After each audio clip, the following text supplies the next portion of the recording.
Of losses छोड़ के इससे ऊपर वाला हिस्सा हमने देख लिया था। एक सवाल है हिमानी का। I think we start with that before we move on to this carry forward of losses. Clubbing of income का क्वेश्चन है एक इसका बच्चे का। मैं एक बार शेयर करता हूँ, एक सेकेंड ठहरो। ये वाला क्वेश्चन है, इसमें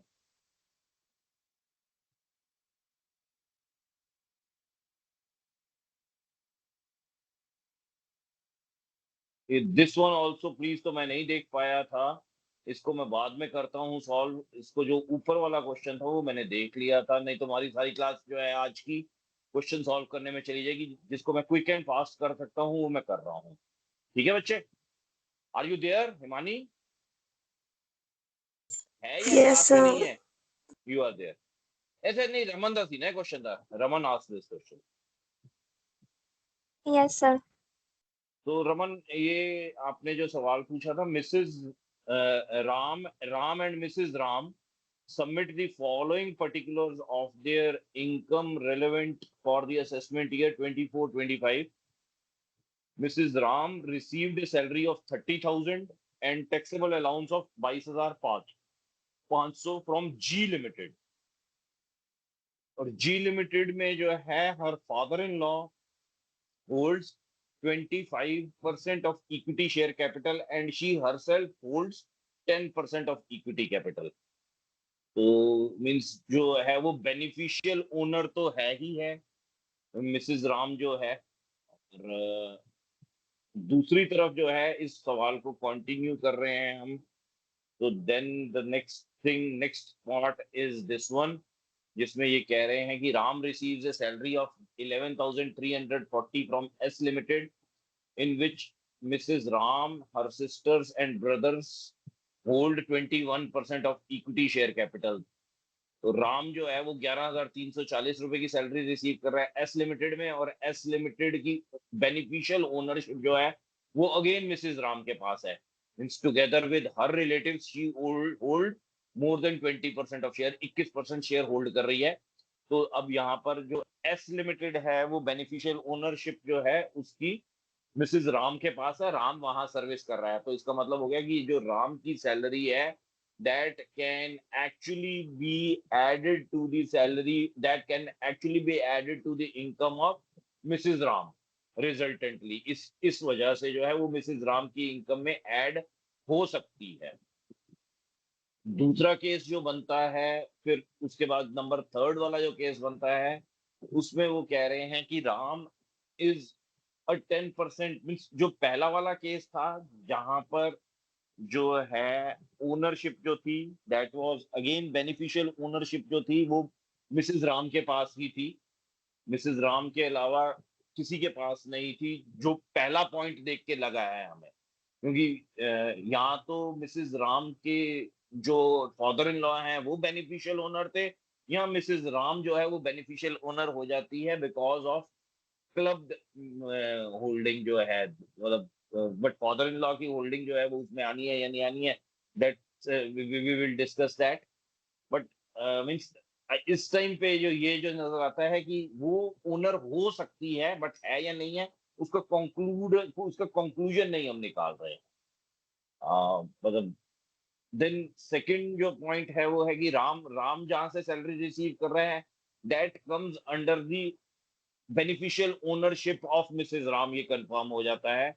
राम जो है वो तीसरा जो है वो ले रहा है, Ram is a 10% partner in EFG, a partnership firm which is engaged in the business identical to G Limited, and receives 75,000 salary and interest from the firm during the relevant previous year. None of the relatives of Ram has any interest in the firm, Ram का और किसी relative का कोई interest नहीं है firm में। राम के पास जो है वो 10% ओनरशिप है एज ए पार्टनर। तो 10% के साथ जो है कोई बेनिफिशियल ओनरशिप तो होती नहीं, और यहाँ कोई बेनिफिशियल ओनरशिप का सवाल भी नहीं आ रहा है क्योंकि मिसेस राम को तो कुछ मिल नहीं रहा है। तो राम खुद ही बिजनेस कर रहा है, राम पार्टनर है, राम ही उस पार्टनरशिप में जो है वो सैलरी ले रहा है और इंटरेस्ट ले रहा है, विच इज अलाउड। तो कोई दिक्कत नहीं है इस चीज में भी। नेक्स्ट पॉइंट जो आ जाता है, मिसेज राम इज एम्प्लॉयड। अब यहाँ मिसेज राम एम्प्लॉयड है by the firm EFG on A salary of 9,000 per annum.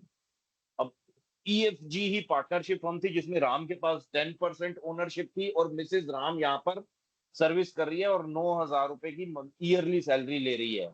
तो दोनों की जो इनकम है वो इंडिपेंडेंट सी इनकम दिख रही है, क्योंकि दोनों में से किसी के पास भी किसी बेनिफिशियल ओनरशिप का जो है कोई जिक्र नहीं है। मीन्स अगर किसी के पास 20% या उससे ज्यादा शेयर होते तो उसकी इनकम में उसके दूसरे स्पाउस की इनकम जो है वो ऐड कर दी जाती रिजल्टेंटली क्लबिंग ऑफ इनकम के प्रोविजन से। बट यहाँ कोई क्लबिंग का जो है EFG वाली फर्म में तो कुछ ऐसा नजर नहीं आ रहा है हमको। हल्का सा आभास जो हुआ है वो पहला वाला जो केस था हमारा, that was related to G limited, उसमें हल्का सा आभास हुआ था। जो हमको सेकंड वाला था उसमें बिल्कुल कंक्लूसिव दिख रहा था कि मिसेज राम जो है वो बेनिफिशियल ओनर है। नंबर 3 जो था, जो EFG, और नंबर 4 जो है वो भी EFG से रिलेटेड है। यहाँ पे क्लबिंग दूर दूर तक हमें होती हुई नजर नहीं आ रही है। फिर उसके बाद नेक्स्ट जो है वो 5 नंबर वाली पॉइंट आती है। 5 नंबर वाली पॉइंट में जो है वो कह रहा है कि interest of the minor daughter of Ram from A partnership firm is 43,500। तो माइनर डॉटर है राम की, तो 43,500 रुपए की जो इनकम है, पहले तो ये 43,500 की जो इनकम है ये 42,000 रह जाएगी। 1,500 रुपए का जो है हमको एक एग्जेम्पशन मिलना है। इस वजह से 1,500 रुपए का एग्जेम्पशन लेके 42,000 की इनकम जो है वो अब किसकी इनकम में ट्रांस ऐड की जाएगी बच्चे? मिसेस राम की या मिस्टर राम की?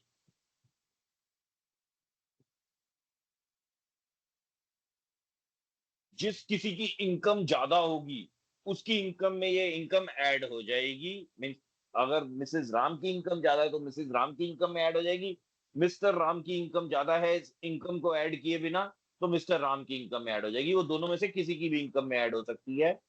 उसके बाद नेक्स्ट जो है the fifth sixth point that we talk of, that is Mrs Ram transferred. Mrs Ram ने 1 लाख रुपए ट्रांसफर किए थे 20 मई 1973 को, और 70,000 रुपए ट्रांसफर किए थे 15 जून 1973 को to her daughter in law. अपनी जो डॉटर इन लॉ को है उसको जो है वो 1,70,000 रुपए टोटल दिए हैं। 1 लाख जो दिए हैं वो 20 मई 1973 को दिए हैं, और दूसरे जो है वो 15 जून 1973 को दिए हैं। Who invested the aforesaid fund in partnership firm at 12% per annum. उसने उस पार्टनरशिप फर्म में वो पैसे ही जमा करा दिए 1,70,000 रुपए, जिस पर उसे 12% का सालाना ब्याज मिलता है। जो सालाना ब्याज मिला उस इनकम को उसकी डॉटर इन लॉ जो है मिसेज राम की, उन्होंने उसे इन्वेस्ट करा इन डिवेंचर्स। उन डिवेंचर्स के ऊपर उनको 2,000 रुपए इस साल इंटरेस्ट मिला है। तो ये सारी की सारी कहानी है हमारे पास। अब हमें कुछ जो सवाल पूछे गए हैं वो ये हैं दैट राम, पहला वाला ए वाला जो पॉइंट है, find out the taxable income of mister and Mrs Ram on the following assumptions, that Ram is not a beneficial shareholder in G Limited throughout the previous year। अब अगर राम जो है वो बेनिफिशियल शेयर होल्डर नहीं है जी में, तो उसका मतलब जो मिसेज राम है सारी इनकम जो वो अर्न कर रही है वो उन्हीं की है। दूसरा जो कह रहे हैं वो ये कह रहे हैं that Ram holds 10% shares in G limited. G limited में वो कह रहे हैं कि 10 share that Ram hold just 10 shares in G limited only during 15 days of previous year. वो खाली 10 शेयर होल्ड किया था। अगर वो एक भी शेयर होल्ड करता, 10 छोड़ो, एक भी शेयर होल्ड करता, तो उसकी जो बेनिफिशियल ओनरशिप है that turns out to be good more than 20%। By reason क्या है इसका? एक शेयर होल्ड करते ही वो 20% से ज्यादा का शेयर होल्डर बन जाता है। उसका क्या कारण हो सकता है? यहाँ पर वो 10 शेयर होल्ड कर रहा है, 10 कर रहा है या एक कर रहा है, एक ही मतलब है। हमें एक तो बड़ा क्लियरली बता दिया कि that Ram is not at all a beneficial share holder. उसे बोल दिया कि वो बेनिफिशियल शेयर होल्डर है ही नहीं। थ्योरेटिकल बता दिया है कि वो नहीं है। दूसरे में वो कह रहा है कि राम के पास जो है वो 10 शेयर्स हैं खाली during the 15 days of the previous year, यानी कि वो उसकी बेनिफिशियल शेयर होल्डिंग की आप काउंटिंग शुरू कर सकते हो। अब वहां पर यहां पर वो क्यों बेनिफिशियल शेयर होल्डर है बच्चे?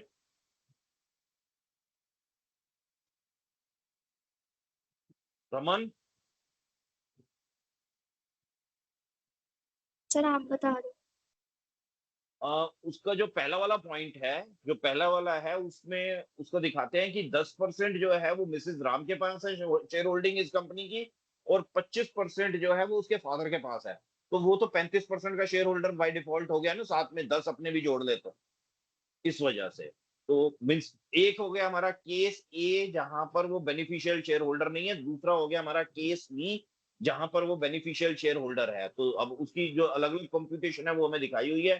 सैलरी फ्रॉम जी लिमिटेड, अगर वो बेनिफिशियल शेयर होल्डर नहीं है तो ये जो 52,500 की सैलरी है, this goes to Mrs Ram. और अगर वो बेनिफिशियल शेयर होल्डर है तो ये 52,500 की सैलरी मिसेस राम की ना होके this will be clubbed to the income of Mr Ram only. ये 52,500 की मिस्टर राम की सैलरी मानी जाएगी। तो ये salary from G limited clear है? Yes sir.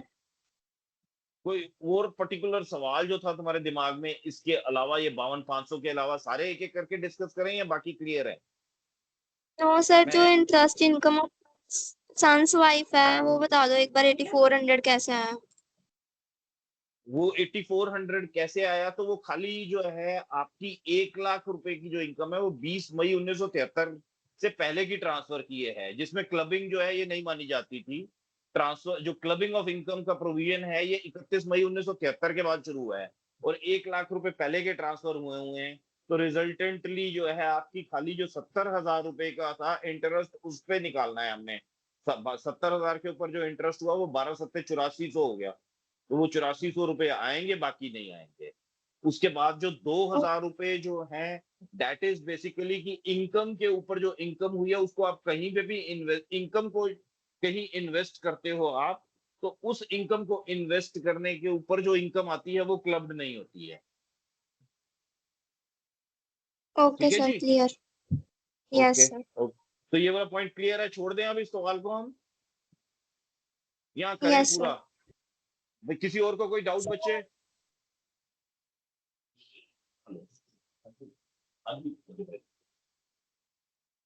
आज तो नहीं आएंगे, बताओ।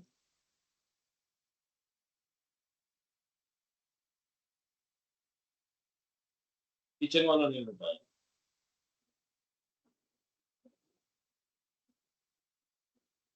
अच्छा अच्छा, तो चल वो कर रहे हैं अभी।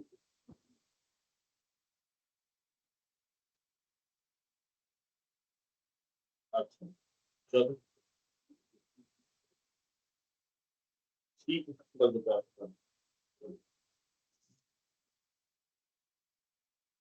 ठीक है।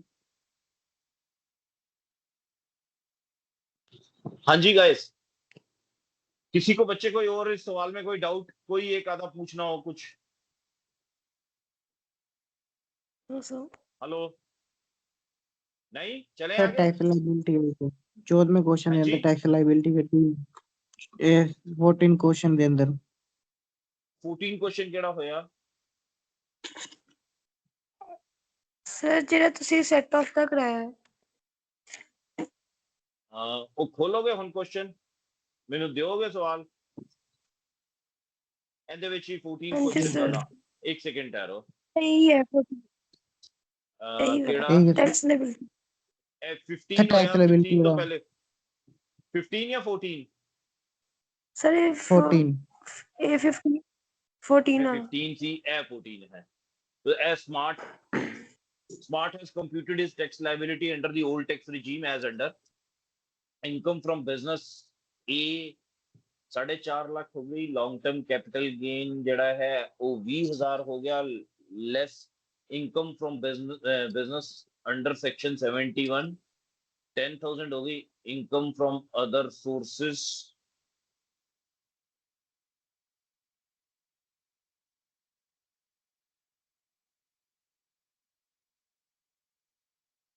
लॉन्ग टर्म कैपिटल गेन्स, और जो आपके इनकम फ्रॉम बिजनेस बी, इसका जो है ये आपस में सेट ऑफ हो गए हैं। तो ये 20 का 10 करके -10 हो गया। ये पॉइंट क्लियर है? ये वाला जो 20 का 10 कैसे बना है? यस सर और सर ਇਹ ਗਲਤ इनकम फ्रॉम, ਕੀਤੀ ਵੀ क्यों? सर बस सर ਇਹ टैक्स ਕਹਿੰਦੇ लायबिलिटी टैक्स लाइबिलिटी पता नहीं जल्दी 15 टैक्स लाइबिलिटी किवें कड्डी है? ਇਹ ਤਾਂ ਇਹਨੇ ਕੱਢੀ ਹੈ ਨਾ। टैक्स लाइबिलिटी 5,10,000 ਦੀ ਕਿਵੇਂ ਕੱਢੀ ਹੈ? ਕੁਐਸਚਨ ਤੁਹਾਡਾ ਇਹ ਵੇ ਕੀ Yes, sir. yes sir हाँ जी ਕਮੈਂਟ ਔਨ ਦੀ ਅਬਵ ਕੰਪਿਊਟੇਸ਼ਨ ਤੇ ਤੁਸੀਂ ਇਹ ਕੰਪਿਊਟੇਸ਼ਨ ਸਹੀ ਕਰਨੀ ਹੈਗੀ ਇਹ ਮੀਨਸ that ਟੈਕਸ ਲਾਇਬਿਲਿਟੀ ਜਿਹੜੀ ਹੈ ਉਹਨੇ ਪੂਰੀ ਕੱਢ ਕੇ ਦੇ ਦਿੱਤੀ computation made by smart is incorrect as because first intra head set of shall be made thereafter inter head set of can be made the correct computation is shown below ਇਹ ਵਾਲੀ ਗਲਤ ਕੀਤੀ ਦੀ ਹੈ ਜਿਹੜੀ ਲੈਸ ਲੌਂਗ ਟਰਮ ਕੈਪੀਟਲ ਗੇਨ ਦੇ ਨਾਲ income firm business ਜਿਹੜੀ ਹੈ ਇਹ ਇਹਨੇ ਸੈਟ ਆਫ ਕੀਤੀ ਹੈ ਗਲਤ ਕੀਤੀ ਹੈ यस सर ਅਲਾउड ਹੀ ਨਹੀਂ ਹੋਣੀ ਕੀ 4.5 ਲੱਖ ਰੁਪਏ ਦੀ ਇਨਕਮ ਫਰਮ ਬਿਜ਼ਨਸ A ਹੈ income firm business under section B. 70 ਇਹ 4.5 ਲੱਖ ਰੁਪਏ ਦੇ ਨਾਲ ਇਹ 10,000 ਰੁਪਏ ਜਿਹੜਾ ਹੈ ਐਡਜਸਟ ਹੋ ਜਾਏਗਾ 4,40,000 ਆ ਜਾਏਗਾ long term capital gain as is 20,000 ਆ ਜਾਏਗਾ ਕਿਉਂਕਿ ਜਿਹੜਾ ਬਿਜ਼ਨਸ ਦੀ ਲਾਸ ਹੈ ਉਹ ਤਾਂ ਪਹਿਲੇ ਬਿਜ਼ਨਸ ਦੇ ਨਾਲ ਹੀ ਸੈਟ ਆਫ ਕਰੋਗੇ ਨਾ ਕੈਪੀਟਲ ਗੇਨਸ ਦੇ ਨਾਲ ਤਾਂ ਸੈਟ ਆਫ ਕਰ ਹੀ ਨਹੀਂ ਸਕਦੇ ਤੁਸੀਂ यस सर ਤੇ ਇਹ 4,40,000 ਦੇ ਨਾਲ ਲੌਂਗ ਟਰਮ ਕੈਪੀਟਲ ਗੇਨ 20,000 ਹੋ ਗਿਆ ਔਰ ਇਨਕਮ ਫਰਮ ਅਦਰ ਸੋਰਸਸ 50,000 ਹੋ ਗਈ ਉਹਨੇ 5,10,000 ਦੇ ਉੱਤੇ 4,40,000 ਦੇ ਉੱਤੇ ਤੁਹਾਡੀ ਜਿਹੜੀ ਇਹ ਹੈ ਉਹ ਨਾਰਮਲ ਕੰਪਿਊਟੇਸ਼ਨ ਬਣੇਗੀ ਲੌਂਗ ਟਰਮ ਕੈਪੀਟਲ ਗੇਨਸ ਦੇ ਉੱਤੇ ਜਿਹੜਾ ਹੈ ਉਹ ਟੈਕਸ ਲਾਇਬਿਲਿਟੀ ਪੂਰੀ 20,000 ਰੁਪਏ ਦੇ ਉੱਤੇ ਬਣ ਜਾਏਗੀ ਕਿਵੇਂ what you are asked specifically is ਮੇਰੇ ਤੋਂ ਚਾਹ ਕੀ ਰਹੇ ਹੋ ਮੈਂ ਟੈਕਸ ਲਾਇਬਿਲਿਟੀ ਕੱਢ ਕੇ ਦਿਖਾਵਾਂ ਤੁਹਾਨੂੰ ਇਹਨਾਂ ਦੀ yes sir Yes, sir.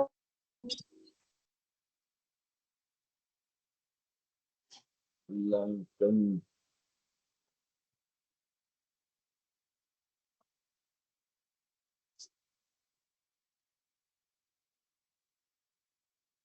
Sir tax rate new regime ਦੇ ਅੰਦਰ ਉਹੀ ਐਪਲੀਕੇਬਲ ਹੋਣਾ 3 ਤੋਂ 6 6 ਤੋਂ 9 9 ਤੇ 12 ਵਾਲਾ ਨਾ ਇਹ ਤਾਂ old tax regime ਹੈ ਨਾ ਕਹਿ ਰਿਹਾ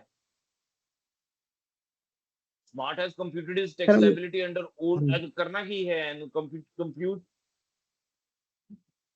ਸਰ ਇੱਕ ਗਲਤੀ ਕੀਤੀ ਨੂੰ ਠੀਕ ਕਰਨਾ ਇਹਨੂੰ ਕੀ ਕਹਿ ਰਿਹਾ new tax regime under computation of tax under old tax regime ਹੀ ਕਰ ਰਿਹਾ ਨਾ ਇਹ ਅੱਛਾ ਬਸ ਇਹਨੂੰ ਇੱਕ ਵਾਰ ਕੱਢ ਕੇ ਦਿਖਾ ਦਿਓ 5,10,000 ਦੇ ਉੱਤੇ ਉਹਨੇ ਕਿਵੇਂ ਕੱਢਿਆ ਵਾ ਕਿਵੇਂ ਕੱਢਿਆ ਹੈ 5,10,000 ਦਾ ਮੈਨੂੰ ਸਲੈਬਸ ਬੋਲੋ ਯਾਰ ਮੈਨੂੰ ਮੇਰਾ ਸਭ ਨਾਲੋਂ ਵੀਕ ਵਾਲਾ ਪੁਆਇੰਟ ਹੈ ਜਿਹੜਾ ਤੁਸੀਂ ਪਕੜਦੇ ਹੋ ਨਾ ਕੰਪਿਊਟੇਸ਼ਨ ਵਾਲਾ ਮੈਂ sir. ਇੱਕ ਮਿੰਟ ਠਹਿਰੋ ਮੈਂ ਖੋਲ ਲਵਾਂ white board light me open it compute ਕਰਨ ਲਈ ਤੁਸੀਂ ਤੁਹਾਡੇ ਸਾਹਮਣੇ ਹੈ ਨਾ ਆਪਣੇ ਸਾਹਮਣੇ ਕਿਤਾਬ ਰੱਖ ਕੇ ਮੇਰੇ ਨਾਲ ਮੈਨੂੰ ਮੈਂ ਪੁੱਛੀ ਜਾਵਾਂਗਾ ਤੁਹਾਨੂੰ ਦੱਸੀ ਜਾਇਓ ਮੈਨੂੰ ਯਾ let me open it side by split view and here I put from this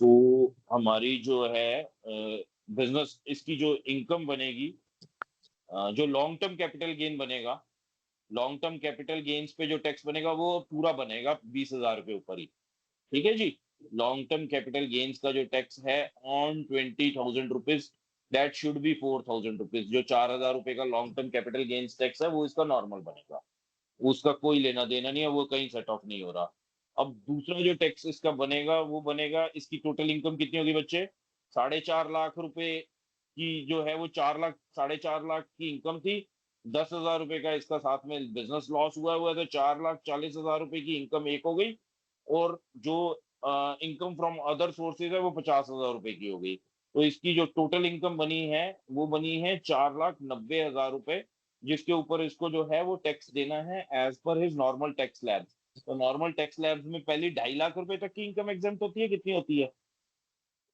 sir 2.5 lakh पहली 2.5 लाख रुपए के ऊपर कोई टैक्स नहीं उसके बाद Yes, sir. नेक्स्ट क्या है 2.5 लाख के बाद अगला क्या है 5 लाख रुपए तक 10% है 5% है कितना है वो जरा देखो एक बार 12,500 हाँ जी 12,500 कितना है 2.5 लाख के ऊपर कितना टैक्स है नेक्स्ट 2.5 लाख पे है या कितने पे है या 50,000 पे है 5% कितने पे है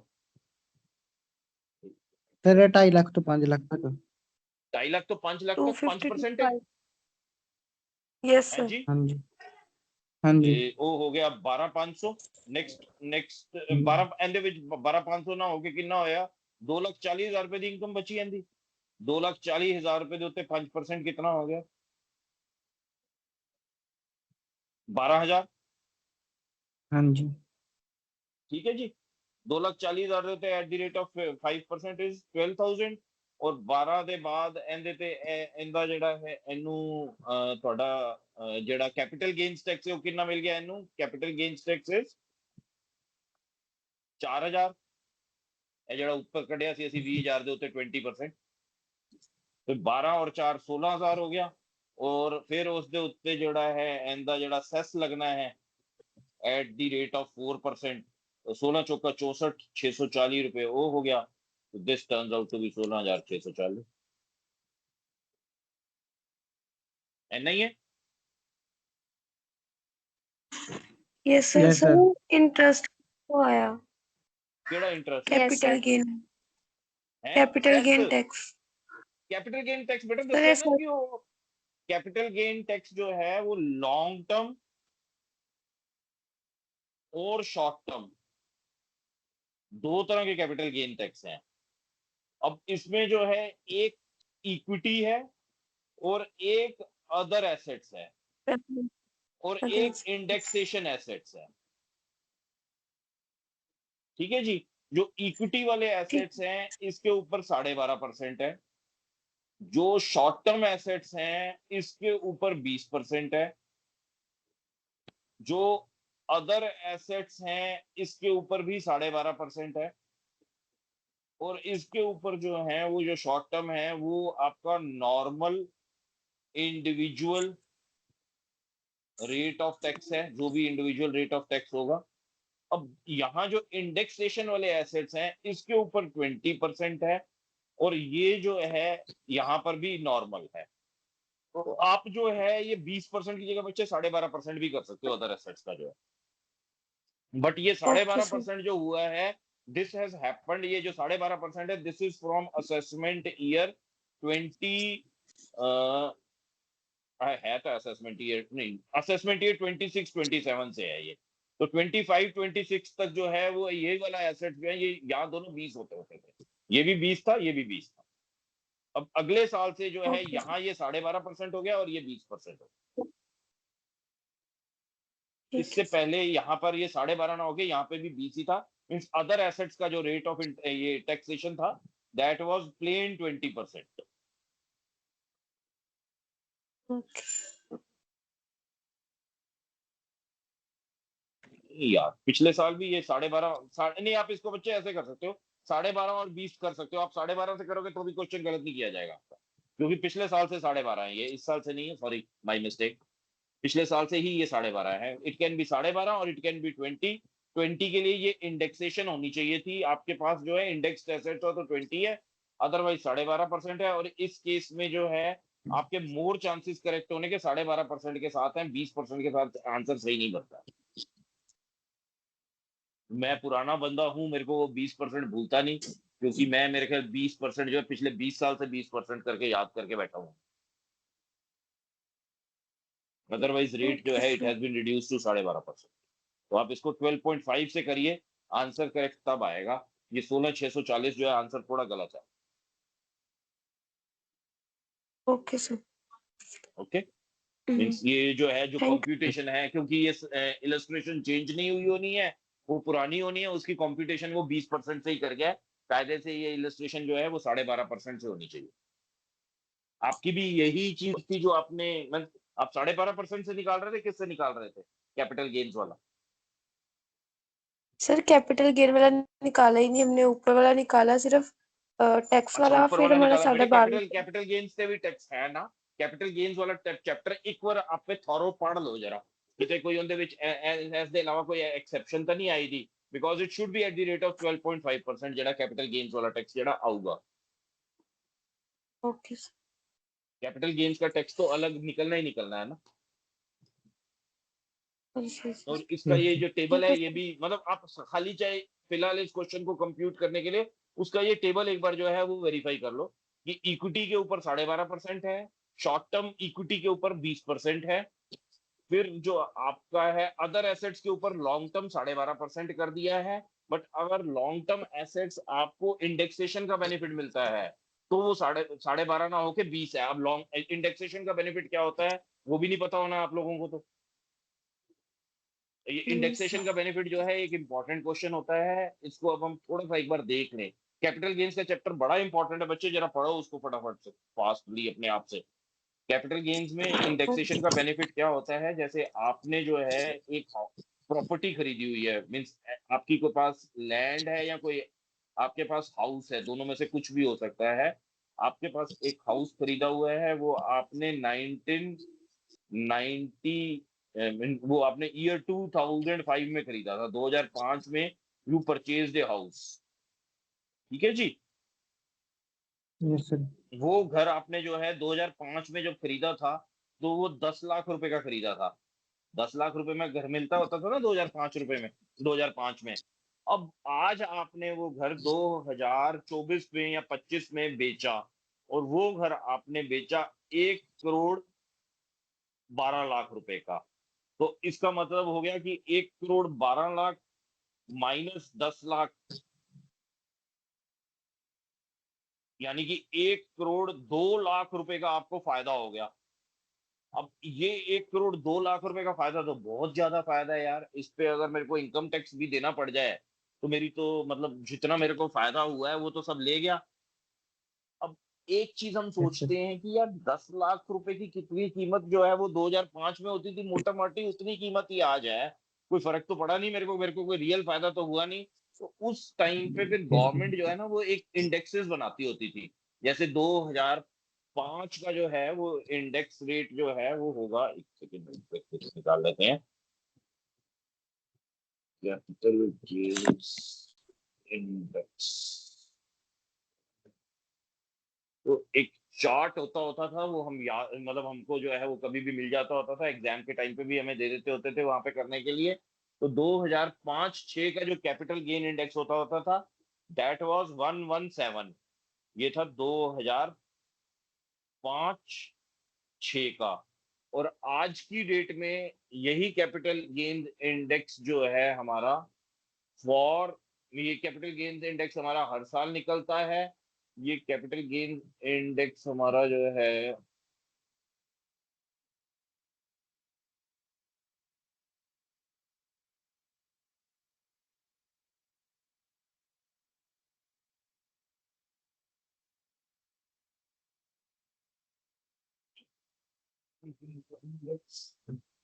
दो चार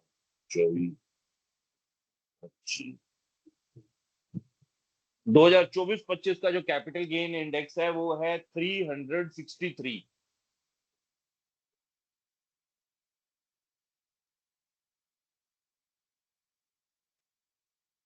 363 जो है वो 2025-26 के लिए है। अब आप जो अपनी जो कॉस्ट ऑफ एक्विजिशन थी बच्चे वो कितनी थी हाउस की? 10 माने लाख। हमने घर कितने में खरीदा था? 10 लाख 10 रुपए में। लाख।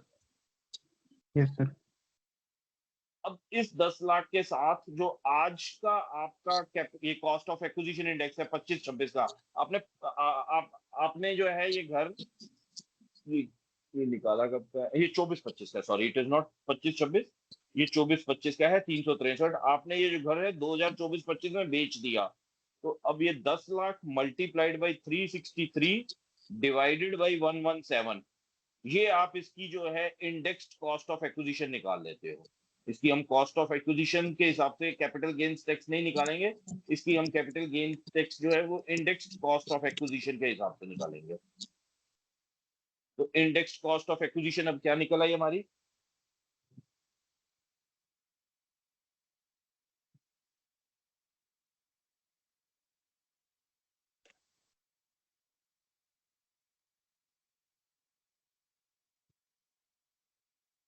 तो ये हमारी आ गई 31,02,564 रुपए। तो ये आपकी जो है ये कॉस्ट ऑफ एक्विजिशन ये मान ली जाएगी कि 31,02,564 रुपए है। अब आप इसमें से मीन्स आपको जो बेचा है घर वो आपने बेचा है कितने में? 1 करोड़ 2 लाख रुपए में, एक यस करोड़ सर। बारह लाख रुपए में। 1 करोड़ 12 लाख रुपए में आपने घर बेच दिया। तो आपकी जो कॉस्ट ऑफ एक्विजिशन थी वो 10 लाख ना मान के, मीन्स ये आपकी हो गई sale price less indexed cost of acquisition, वो आ गई 31,02,564 रुपए। तो आपका जो नेट में जो प्रॉफिट हुआ है आपको वो माना जाएगा 80,97,000 रुपए है। ये आपका कैपिटल गेन टैक्स माना है, कैपिटल गेन्स माने जाएंगे। अब इस कैपिटल गेन्स के ऊपर अगर आपको टैक्स देना है तो वो टैक्स आपको 20% के हिसाब से देना है। दूसरी तरफ जो है, अगर आप इंडेक्सेशन नहीं करते हैं तो आपको कैपिटल गेन्स कितना मिला, तब आपका कैपिटल गेन्स हो गया 1,02,00,000 रुपए, अगर आप इंडेक्सेशन नहीं करते हैं तो। यस इसके ऊपर आप टैक्स देंगे तो 12.5% के हिसाब से देंगे। अब इन दोनों में से जोन सी भी जो है वो लोअर टैक्स लाइबिलिटी है, वो आप चूज कर सकते हैं, आपको अलाउड है। मीन्स आप जो है चाहे ये वाला टैक्स दे दो, चाहे ये वाला टैक्स दे दो, जिसमें से भी आपको फायदा हो रहा है वो वाला टैक्स दे दो, आपकी मर्जी का। Means this is actually one of the options जो आप एसएससी को जो है वो पिछले साल फाइनेंस मिनिस्टर ने for the financial year, mean for every financial year after that पकड़ाई है। बट अब साथ में ये है कि जो घर आपने 24-25 में खरीदा है उसको कभी फ्यूचर में बेचोगे तो वो फ्यूचर में फिर कभी भी आप इंडेक्सेशन लगा के नहीं बेच सकते। जो अगर घर आपने 24-25 से पहले खरीद लिया, फाइनेंशियल ईयर 24-25 से पहले जो घर पहले का खरीदा हुआ है, means not in the year 24-25 but any year prior to 24-25, उसमें तो आपके पास चॉइस है, चाहे आप टैक्स ऐसे दे दो चाहे ऐसे दे दो। बट जो घर आपने 24-25 में खरीदा है, जुलाई के बाद खरीदा है, और 2024-25 में 2024-25 जुलाई के बाद खरीदा है, उसके ऊपर अब आपको कभी भी इंडेक्सेशन का बेनिफिट नहीं मिलेगा। उसके ऊपर आपको टैक्स ऐसे ही 12.5% के हिसाब से देना पड़ेगा। ओके सर ये पॉइंट क्लियर हो गया। इंडेक्सेशन जो मैं बोल यस रहा सर था कल तक, वो बात हवा में नजर आ रही थी, अब उसका कुछ रेलेवेंस समझ में आ गया आपको। Yes yes sir sir. इसके बाद इसमें हमने खाली ये कैपिटल गेन्स निकालना यहाँ तक नहीं सीखना है, इसके बाद हमारी कुछ एक और एग्जेम्पशन हैं, जैसे सेक्शन 54 की एक एग्जेम्पशन होती है, वो बड़ी इंपॉर्टेंट होती है। उसमें आप जैसे ये आपको चाहे 80,97,000 का फायदा हुआ या 1,02,00,000 का फायदा हुआ, आप अंडर सेक्शन 54 ये वाला जो पैसा है इसको वापस से हाउस प्रॉपर्टी में ही इन्वेस्ट कर सकते हो। मीन्स आप इसी से 80,97,000 से या इस 1,02,00,000 से आप जितने का भी घर खरीद लोगे उतना आपका कैपिटल गेन्स टैक्स जो है वो एग्जेम्प्ट होता चला जाएगा। तो इसलिए वो सब्जेक्ट, वो वाला चैप्टर हमने पढ़ना है, एक बार चाहे खुद पढ़ो, पढ़ने के बाद कोई डाउट्स आए मेरे पास आ जाए। तो ये चीज ना समझ में आ सर रही हो तो वो कैपिटल गेन्स वाला चैप्टर छोड़ना नहीं है, घोटना है उसको, क्योंकि उसमें अच्छे खासे चेंजेस हैं पिछले बजट में। इस वजह से वो बहुत इंपॉर्टेंट हो जाता है एग्जामिनेशन पॉइंट ऑफ व्यू से। ओके सर ओके जी, क्लियर। तो अब हम जो है वो अपना ये वाला चीज खत्म कर देते हैं।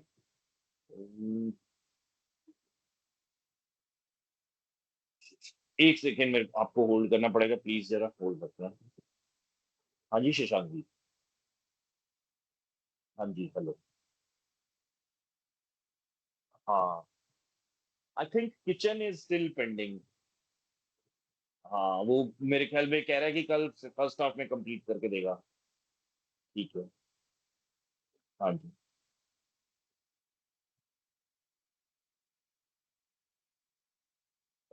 कौन सी?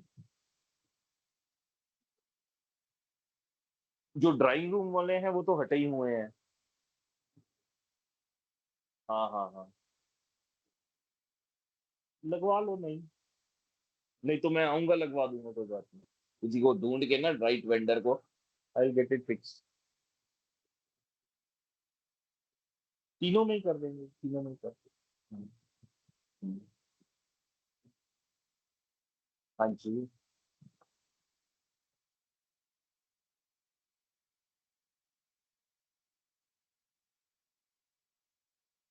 हाँ,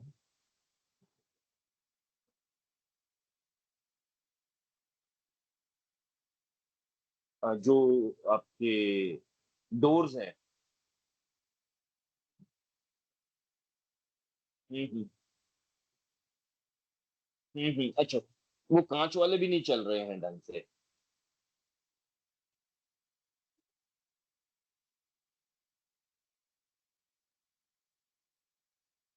अच्छा, वो व्हील्स उसके चेंज करने वाले हैं, व्हील्स चेंज होने हैं, ठीक है, वी विल गेट इट। उनसे ही पूछो कि उनकी नॉलेज में है। मैं एक सेशन में था तो मैं उनसे फिर बाद में बात कर लूं। हाँ जी, हाँ जी, जी।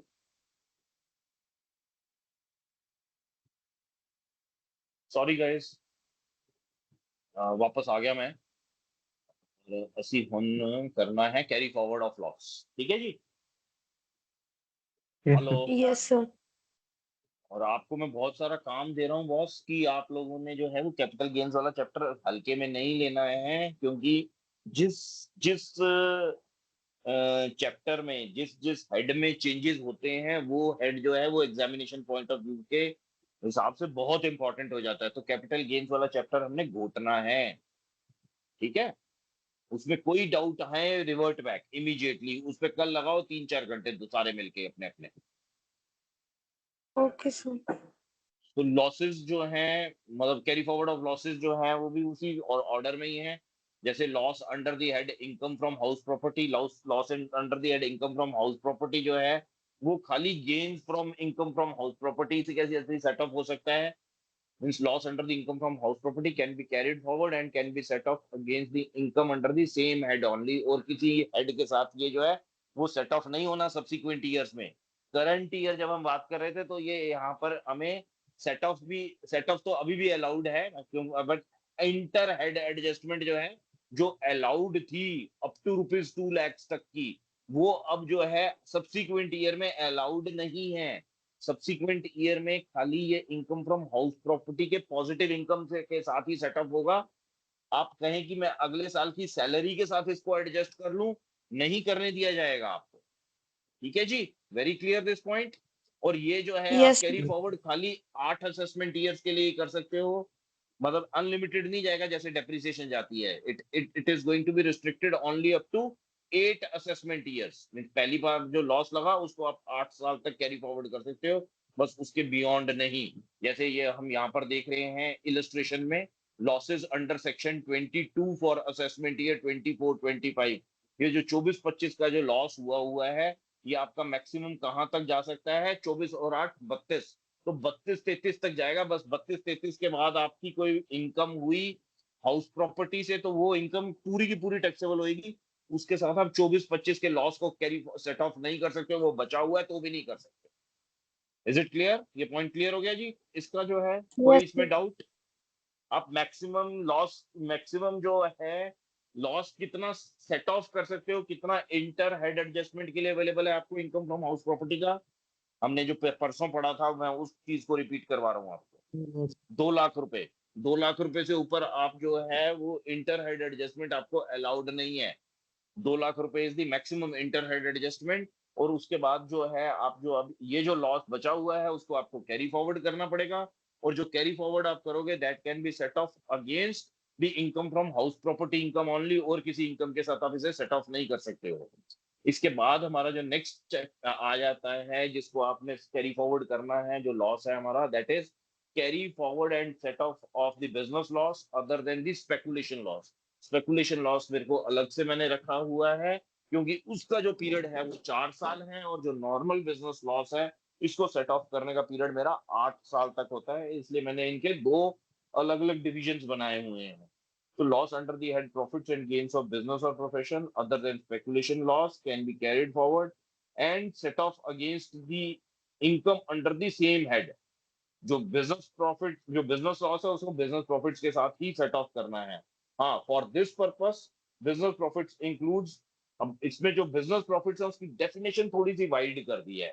बिजनेस प्रॉफिट में क्या क्या इंक्लूड होगा, बिजनेस प्रॉफिट में अंदर इंक्लूड हो जाएगा profits derive from business activity but accessible under the head other than profits and gains of business or profession also।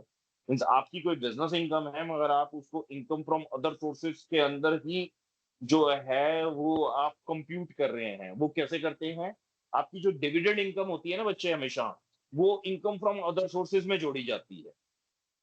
जितनी भी आप डिविडेंड इनकम कमाते हो। डिविडेंड क्या होता है? Return on share. Return on shares. Shares के ऊपर जो आपको कंपनीज जो हैं वो कैश प्रॉफिट्स में से हिस्सा देती हैं, वो डिविडेंड होता है। तो वो डिविडेंड जो इनकम होती है वो हमेशा अंडर सेक्शन 56 कंप्यूट होती है, वो उसके अंदर टैक्स की जाती है। वो इनकम फ्रॉम अदर सोर्सेज है। अब सोच लो आपका बिजनेस ही शेयर्स में डील करना है, आप शेयर्स के अलावा आपका कोई बिजनेस ही नहीं है। आपका अगर आपका बिजनेस ना हो कि वो इन्वेस्टमेंट है, तब मीन्स आप जैसे एक सैलरीड एम्प्लॉय कल को बनेंगे, सैलरीड एम्प्लॉय बनोगे तो अपनी सैलरी का कुछ हिस्सा आप शेयर्स में इन्वेस्ट करोगे। शेयर्स में इन्वेस्ट करोगे तो वहां से डिविडेंड इनकम मिलेगी, वो dividend income income from other sources में आपकी जाएगी। तो वो इनकम जो है वो, हम उसकी बात नहीं कर रहे हैं। हम कर रहे हैं कि आप में से कुछ लोग ऐसे भी हो सकते हैं हो जिनका दिल नौकरी करने को करे ही ना। जिस यहाँ 10 साल आपने नौकरी करी, आपने 10 साल नौकरी करी तो आपने पैसे शेयर्स में इन्वेस्ट किए and you made big money. आपने शेयर्स में अच्छे पैसे कमाए, उसके बाद आपने 10 साल बाद नौकरी को छोड़ दिया कि यार मेरे को तो ये शेयर्स का ही बिजनेस रास आ गया है, अब आपका बिजनेस ही शेयर्स बेचना खरीदना है। आप शेयर्स में डील करते हैं, आप शेयर्स में इंट्राडे ट्रेडिंग करते हैं, आप शेयर्स में जो है वो फ्यूचर्स और ऑप्शंस में भी ट्रेड करते हैं, यही आपका बिजनेस है। अब जब आपने ये बिजनेस आपका बन गया, मींस आपका बिजनेस ही शेयर्स खरीदना बेचना है, तो आपको जो टैक्स लगेगा वो अब कैपिटल गेन्स टैक्स नहीं देना होता। अब आप, क्योंकि आपका बिजनेस फुल टाइम बिजनेस ही शेयर्स खरीदना बेचना है, तो अब आप जो है टैक्स देते हो profits and gains from business profession में। पीजीबीपी करके टैक्स जाता है अब आपका। अब आप जब पीजीबीपी करके टैक्स देते हो, बट जो आपकी डिविडेंड इनकम आ रही है स्टिल, वो स्टिल जो डिविडेंड इनकम है वो इनकम फ्रॉम अदर सोर्सेज ही मानी जाती है। और अब आप लगा के चलिए कि आपको बिजनेस में लग गया लॉस। अब आप जब बिजनेस कर रहे हैं तो उसमें लग गया लॉस, तो जो लॉस आपका अब हुआ है उसको आप कैरी फॉरवर्ड कर सकते हो। और कैरी फॉरवर्ड करने के बाद आप इस लॉस को जो है वो बिजनेस इनकम के साथ ही सेट ऑफ कर सकते हो, क्योंकि बिजनेस इनकम के अलावा और किसी के साथ सेट ऑफ नहीं कर सकते। यहां पर वो एक एक्सेप्शन दे रहा है कि जो डिविडेंड्स का प्रॉफिट आपको हुआ है उसके साथ भी आप जो है इस बिजनेस इनकम के लॉस को सेट ऑफ कर सकते हो। डिविडेंड आपका इनकम फ्रॉम अदर सोर्सेज में जो है आप कंप्यूट कर रहे हो टैक्सेशन के लिए, फिर भी आप उस डिविडेंड इनकम के साथ अपने पुराने बिजनेस लॉसेस को जो है वो सेट ऑफ कर सकते हो। Point clear? Yes sir. Yes. थोड़े जे कट देने नाल बोलिया तू यस सर।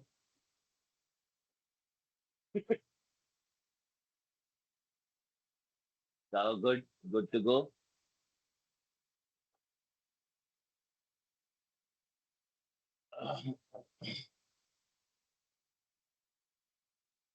सो नेक्स्ट जो है इसमें कुछ एक एक्सेप्शंस और हैं। नॉर्मल रूल इसका यही है कि आप 8 साल तक जो है बिजनेस को जो है आप बिजनेस लॉसेस को जो है कैरी फॉरवर्ड करके जो नेक्स्ट प्रॉफिट्स हैं उसके साथ आप एडजस्ट कर सकते हैं। मींस 17-18 तक के जो लॉसेस हैं आपके, that can be carried forward up to 20, 25, 26। 17 और 8 25 हो गए, तो उसको आप जो है कैरी फॉरवर्ड वहां तक कर सकते हो। अब यहाँ पर जो है कुछ एक्सेप्शंस हो गए। एक्सेप्शंस क्या हो गए? अगर आपका बिजनेस जो है वो क्लोज हो गया बीच में, मीन्स आपका बिजनेस जो है, मीन्स मान लीजिए कि आपका जो है 2017-18 में ही आपको लॉस हो गया था, 2017-18 के बाद लॉस हो गया और बिजनेस बीच में आपको बंद करना पड़ गया। मीन्स आपका ये लास्ट ईयर जो है 25-26 ही है। अब इसके बाद मीन्स हम 1 मिनट के मान लेते हैं कि 17-18 भी प्रीवियस ईयर था और 25-26 भी प्रीवियस ईयर था, यही वाला प्रीवियस ईयर जो अभी चल रहा है। इसमें आप जो है मैक्सिमम यहाँ तक कैरी फॉरवर्ड कर सकते हो। ये फिर आगे और कैरी फॉरवर्ड हो जाएगा। यहाँ से कैरी फॉरवर्ड कब हो सकता है? अगर आपका जो लॉस हुआ है वो किस वजह से हुआ है, means where any loss remain, आपका लॉस तो जो है बिजनेस लॉस ही हुआ, बट लॉस होने के बाद आपका बिजनेस जो है वो बंद हो गया और आप जो है अपने लॉस को जो है वो आगे फ्यूचर के प्रॉफिट्स के साथ एब्जॉर्ब नहीं करवा पाए। अपना अपना जो बिजनेस है वो बंद क्यों हो गया, डिसकंटिन्यू क्यों हो गया? कोई प्राकृतिक आपदा हो गई, something like flood, typhoon, hurricane, cyclone, earthquake, ऐसा कुछ भी हो गया, मीन्स कोई भी कलेश हो गया, पूरे के पूरे शहर उखड़ जाते हैं, बिजनेस भी बंद हो जाते हैं, कई लोगों के चलते हुए बिजनेस बंद हो जाते हैं। कोई रॉयट हो गया, कोई सिविल डिस्टरबेंस हो गई, कोई आग लग गई कहीं पे, कोई एक्सप्लोजन हो गई, उस वजह से बिजनेस बंद हो गया। आपको मीन्स तो आपके पास चॉइस ही नहीं बची, बिजनेस करने का तरीका ही नहीं बचा, प्रॉफिट कहाँ से आना है। या फिर आपके ऊपर जो है वो एनिमी कंट्री का अटैक ही हो गया। आप किसी बॉर्डर एरिया में रहते थे, वहां पर जो है वो एनिमी अटैक हो गया। एनिमी अटैक का मतलब may that be declared as a war या ना हो वॉर, तो भी कई बार वॉर डिक्लेयर नहीं की जाती है, माना नहीं जाता कि वॉर हुई है। उसमें कुछ क्लॉजेज होते हैं इंडियन मीन्स इंटरनेशनल आर्मीज के, कि अगर 3,000 से कम लोग मरे तो वॉर मानी जाती हुई है। तो अगर वॉर मानी गई या नहीं मानी गई, इररिस्पेक्टिव ऑफ दैट, अगर ऐसे कोई भी लॉसेस हुए हैं तो आपको सबसे पहले तो 3 साल दिए जाएंगे दोबारा से बिजनेस एस्टेब्लिश करने के। जैसे अब हम ये बात करें कि आपको 17-18 में कुछ घाटा पड़ा था, 17-18 में जो घाटा पड़ा था वो अभी आप धीरे धीरे करके जो है उसको सेट ऑफ कर रहे थे, कैरी फॉरवर्ड कर रहे थे। आपका 2020-21 आ गया और 2020-21 में जो है आपकी दुकान बंद हो गई, क्योंकि एक आग लग गई, मीन्स मार्केट में आग लग गई, आपकी दुकान को आग लग गई, दुकान बंद हो गई। अब आप जो है उस घाटे से पहले निकल ही नहीं पा रहे हो। आपको पहले तो 3 साल दिए जाएंगे, within 3 years you reestablish your business. तो 2020-21 के बाद आपको 3 साल मिले, तो 23-24 तक आप जो है अगर बिजनेस को शुरू कर लेते हो, मान लो कि आपने जो बिजनेस है वो 23-24 में दोबारा शुरू कर लिया, ये मान रहे हैं आप 22-23 में कर लो, 21-22 में कर लो, जिस साल आपने शुरू कर लिया, यहां से अब आपको 7 साल दोबारा दिए जाएंगे कि आप अपने जो पुराने बिजनेस लॉसेज हैं आपके, जो 17-18 में लगे थे, उसको आप 7 साल तक दोबारा कैरी फॉरवर्ड कर सकते हो। मीन्स 7 इयर्स शुरू से शुरू दे दिया। मीन्स आपका जो है बिजनेस, जो आपका दुकान बंद हुई वो 20-21 में बंद हुई, आपने 23-24 में दोबारा दुकान खोल ली, तो अब आप जो बिजनेस को कैरी फॉरवर्ड कर सकते हो, लॉसेज को, जो 17-18 के कैरी लॉसेज हैं उसको आप जो कैरी फॉरवर्ड कर सकते हो, वो 23 और 7 30-31 तक कैरी फॉरवर्ड कर सकते हो, फिर 31-32 में उससे जान छूटे। ठीक है जी, ये point clear. Yes sir. Yes sir. Means losses of such business, including the past eligible losses to be carried forward, shall be adjusted with profit of the year in which the business is so revived. And if the loss cannot be set off, then it shall further be allowed to be carried forward for 7 years.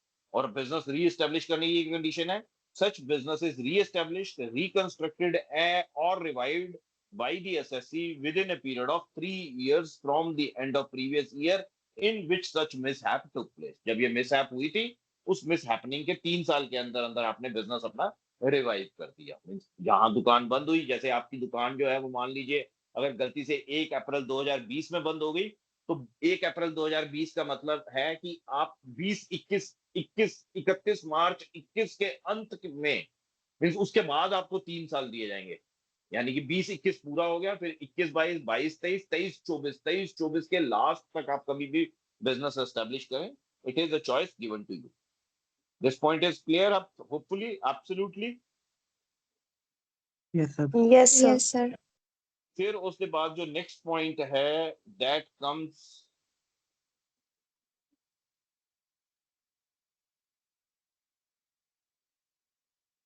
Comes कि आप set off losses relating to the year of closing of business against deemed profit. अब कुछ एक आपके जो हैं वो deemed profits होते हैं, where any such business or loss which arose during the previous year remains unabsorbed in the previous year in which business ceased to exist, such losses shall be allowed to carry forward for any number of years without restriction of 8 years against income chargeable to tax under section 41 subsection 1 3 4 4A। जैसे आपको जो है मान लो जो नुकसान लगा हुआ है वो लग गया, जो बिजनेस लॉस होना था वो हो गया, where any part of the business which arose during the previous year remains unabsorbed in the previous. और इसके बाद आपको जो, जब आपने बिजनेस शुरू करा तो आपको जो लॉस लगा था, दैट लॉस इंक्लूडेड कि आपके जो 10 लाख रुपए हैं वो बिजनेस में डूब गए। मीन्स आपसे किसी ने 10 लाख रुपए का सामान खरीदा था, उधारी ली थी और आपको दिया ही नहीं, उस वजह से आपको नुकसान हुआ। जो नुकसान हुआ वो 50 लाख 60 लाख रुपए का नुकसान हुआ। 10 लाख रुपए आपके डूबे हैं, वो भी डूबे हुए वाला भी नुकसान है। अब ये जो पैसे आपके डूबे हुए हैं, ये आपको कोई 10वें साल जो है वो आकर कहता है कि यार मैंने तेरे से सामान तब खरीदा था और मैं दिवालिया हो गया था, मेरे पास औकात नहीं थी पैसे देने की, मैं आज मैं वापस से जो है रुतबे वाला बन गया हूँ, मेरी इनकम दोबारा आ गई हुई है, मेरे पास फिर पैसे हैं, तो ये जो तेरे 10 लाख रुपए मैंने तब तेरे को नहीं दिए थे, ये 10 लाख रुपए तू मेरे भाई मेरे से आज ले ले।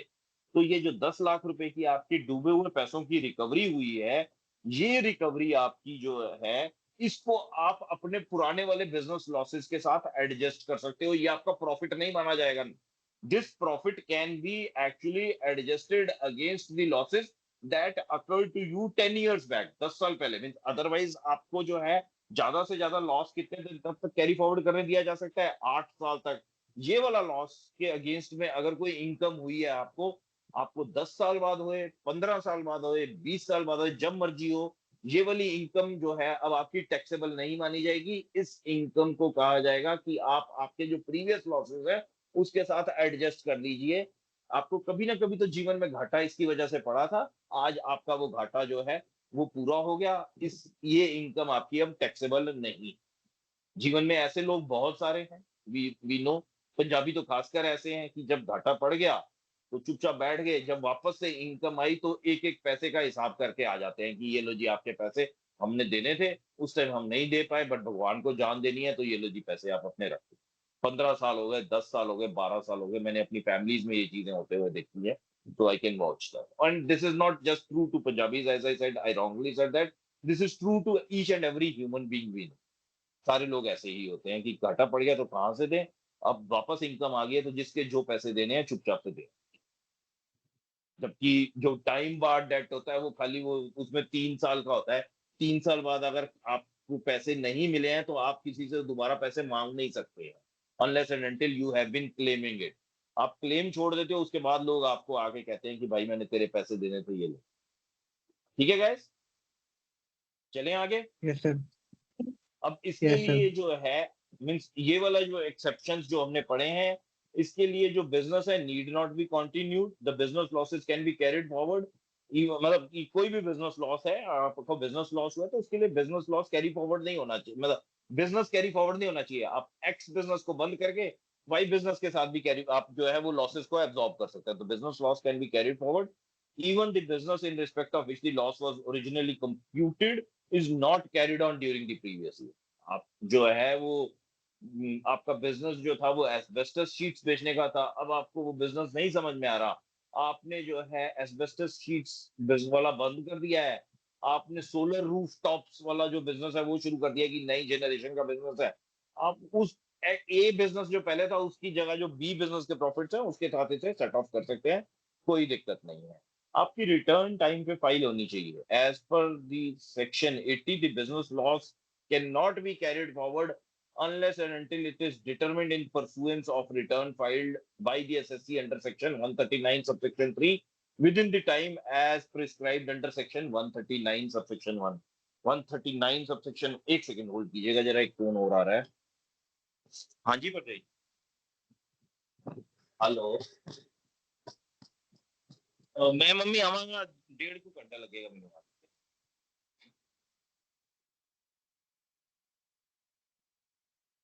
स्पोर्ट्स कॉम्प्लेक्स क्या होएगा, सार्थक होएगा कार्शन,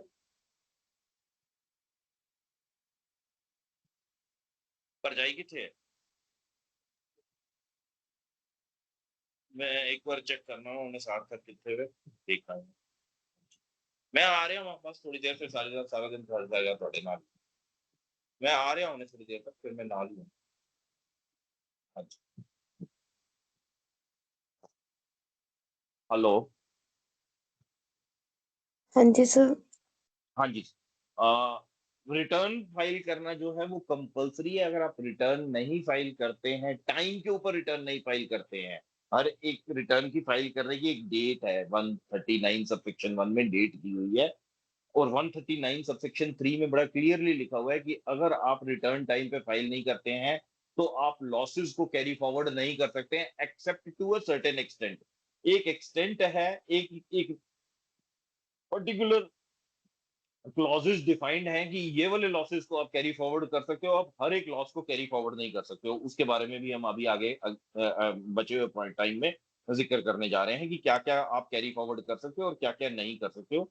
but the general rule is that you can not carry forward the entire losses if you have not filed the return on time. So हमारे ये लेसन है हमारे लिए कि आप अपने क्लाइंट को, जब भी आपके क्लाइंट्स बनेंगे तो आप एंश्योर इंसिस्ट करेंगे कि रिटर्न जो है वो प्रॉपर टाइम पे फाइल करें। 4 दिन पहले फाइल कर दो, जो last date of filing return.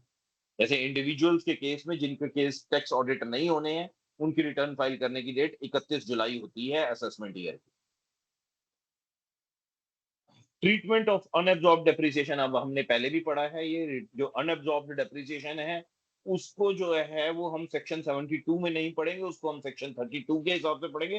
32 जो था वो डेप्रिसिएशन वाला था, और अनएब्जॉर्ब डेप्रिसिएशन जितनी भी है that can be carried forward for unlimited number of financial years. कितने भी फाइनेंशियल ईयर्स आगे चलता जाए, वहां कोई 8 साल वाला क्लॉज नहीं है। ठीक है जी, ये पॉइंट याद है ना अपने को, अनएब्जॉर्ब डेप्रिसिएशन वाला।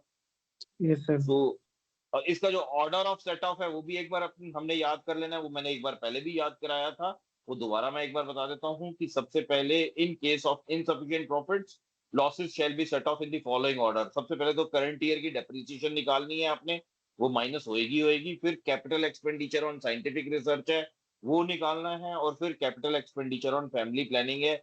ये तीनों एक्सपेंसेस जो हैं आपने माइनस कर देने हैं। उसके बाद जो है, अगर यहाँ के बाद पॉजिटिव इनकम रह गई, तो फिर ब्रॉट फॉरवर्ड बिजनेस और प्रोफेशनल लॉसेस हैं, वो जो है वो ऐड हो जाएंगे। आपकी यहाँ पर करते हैं भी, आपके अगर 2 लाख रुपए की इनकम बची है, तो फिर कुछ ब्रॉड फॉरवर्ड बिजनेस लॉसेस है, मान लो 3 लाख रुपए, 1.5 लाख रुपए के ब्रॉड फॉरवर्ड बिजनेस लॉसेस थे, वो आप जो है माइनस कर दोगे, तो अब 50,000 रुपए बचे हैं। अब पिछले सालों की जो अनएब्जॉर्ब डेप्रिसिएशन है वो लास्ट में आप माइनस करोगे। वो लास्ट में क्यों माइनस कर रहे हो, उससे पहले बी को क्यों प्रायोरिटी दे रहे हो? बी को प्रायोरिटी इसलिए दे रहे हैं क्योंकि उसकी एक मियाद है, एक टाइम लिमिट है कि 8 साल के बाद इसको आप सेट ऑफ नहीं कर सकते हो। जबकि unabsorbed depreciation, unabsorbed expenditure on family planning, unabsorbed capital expenditure on scientific research, ये तीनों जो लॉसेस हैं आपके, इन लॉसेस को आप जो है वो अनलिमिटेड ईयर्स के लिए कैरीड फॉरवर्ड कर सकते हो। इसके लिए इसको हमने प्रायोरिटी में इसको सी पे रखा है। बी पे हमने जो है, जो business losses other than these three हैं, वो रखे हैं। तो ये प्रायोरिटी जो है, ये कई बार थ्योरेटिकली सवाल में पूछ ली जाती है, ये प्रायोरिटी याद भी कर लेनी है हमें। नेक्स्ट जो आ जाता है वो losses from specified business covered under section 35 AD है।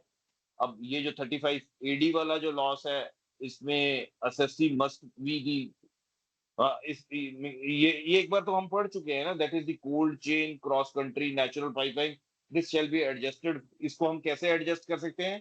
From the specified business only.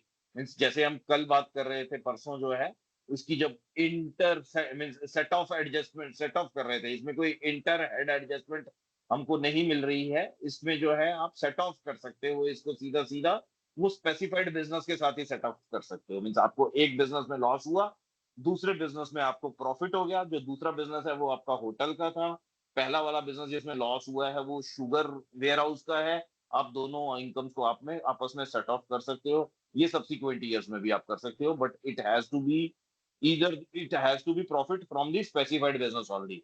Non specified business के साथ इसको आप जो है वो एडजस्टमेंट अलाउड नहीं है।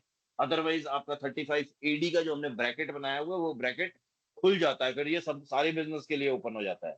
ये एक कैपिटल एक्सपेंडिचर है जिसकी हम जो है वो एक ही साल में जो है वो सारे के सारे एक्सपेंसेस को अलाउ कर रहे हैं। वो क्लियर? Yes sir. तो नेक्स्ट जो है ये है कि अब कौन जो है वो एसएससी जो है वो कौन सा एसएससी इसको जो है adjustment of adjustment of carry forward ले सकता है।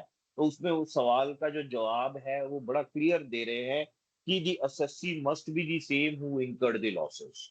वही एसएससी जिसने लॉस खाया है, वही जो है वो इसको आगे जो है इसकी सेट ऑफ की एडजस्टमेंट ले सकता है, कैरी फॉरवर्ड की एडजस्टमेंट ले सकता है। But ours is a complex world. We live in the era of इसको हम era of legal fiction भी कहते हैं। लीगल फिक्शन का मतलब हो गया कि कई चीजें झूठी हैं, उसको हम सच मान के बैठे हो। जैसे कंपनी अपने आप में एक झूठ है। रियल में देखा जाए तो company is an artificial person. तो आर्टिफिशियल का मतलब झूठ ही तो होता है। बट हम मान रहे हैं कि एक पर्सन एग्जिस्ट करता है, ऑलरेडी है जीवन में, जबकि वैसा कुछ है ही नहीं है। अब एक आर्टिफिशियल पर्सन जो है वो है, तो असेसी कौन है? वही आर्टिफिशियल पर्सन ही असेसी है। अब कल को क्या होता है, कंपनी एबीसी लिमिटेड है, एबीसी लिमिटेड जो है वो एक्स वाई जेड लिमिटेड के साथ मर्ज होके जो है वो एक्स वाई जेड लिमिटेड हो जाती है। तो अब जो एबीसी लिमिटेड है उसको अगर कोई लॉसेस हुए थे, तो वो लॉसेस क्या सीज टू एग्जिस्ट हो जाएंगे? मींस क्योंकि यहाँ पे लिख रहा है ना, the assessee must be the same who incurred the losses. Assessee था एबीसी जिसने लॉसेस खाए थे, एबीसी जो है वो मर्ज हो गई एक्स वाई जेड लिमिटेड के साथ। तो क्या ये जो लॉसेस एबीसी लिमिटेड के हैं ये एक्स वाई जेड लिमिटेड को धरोहर में मिलेंगे? तो इसका जवाब है हाँ जी मिलेंगे। वो जवाब कहाँ से आ रहा है? वो आ रहा है, the business loss can be carried forward and set off against the profit of the assessee who incurred the loss, that the assessee must be the same to carry forward the losses. However, the rule has following exceptions. तो rule में जो exceptions हैं वो क्या क्या हैं? एक तो amalgamation है। अगर दो कंपनीज जो हैं वो amalgamate कर गई, ये कंपनीज हैं जिसकी amalgamation की बात कर रहे हैं बच्चे, business losses and unabsorbed depreciation of an amalgamating company can be set off against the income of the amalgamated company. जो अमेलगमेटेड कंपनी है उसकी इनकम के साथ अमेलगमेटिंग कंपनी के जो लॉसेस हैं वो आप एडजस्ट कर सकते हो। अमेलगमेटिंग कंपनी कौन सी? जिस कंपनी की हस्ती खत्म हो गई। अमेलगमेटेड कंपनी कौन सी? जिसकी अब हस्ती है। एबीसी जो है वो अब एक्स वाई जी के साथ मर्ज होके एक्स वाई जी ही बन गई, तो वो एक्स वाई जी कंपनी अब एग्जिस्ट करती है। बट एबीसी पहले तो होती थी और एबीसी को एक्स वाई जेड ने खरीद लिया है, तो साथ में उसके उसने लॉसेस भी खरीदे हैं। बिकॉज ऑफ दिस एमेलगमेशन वो उसके लॉसेस को एडजस्ट कर सकते हैं। नेक्स्ट जो आता है वो आता है एमेलगमेशन के बाद succession, business losses and unabsorbed depreciation of a proprietary concern or a partnership firm. एक प्रोप्राइटरी है या पार्टनरशिप फर्म है, इसमें सक्सेशन हो जाती है। तो सक्सेशन कब होती है? जब बेटा एक फैमिली का जो बंदा है, बिजनेस जो है उसका बिजनेस अगले वाली जनरेशन को चला जाता है। जनरेशन वो रिटायर होके चला जाए कि पिताजी अब रिटायर हो गए, कल से बेटा बिजनेस पे बैठ गया, तो प्रोपराइटर चेंज हो गया, मगर वो सक्सेशन की वजह से चेंज हुआ, इनहेरिटेंस की वजह से चेंज हुआ, तो आप ये लॉस कैरी फॉरवर्ड कर सकते हैं।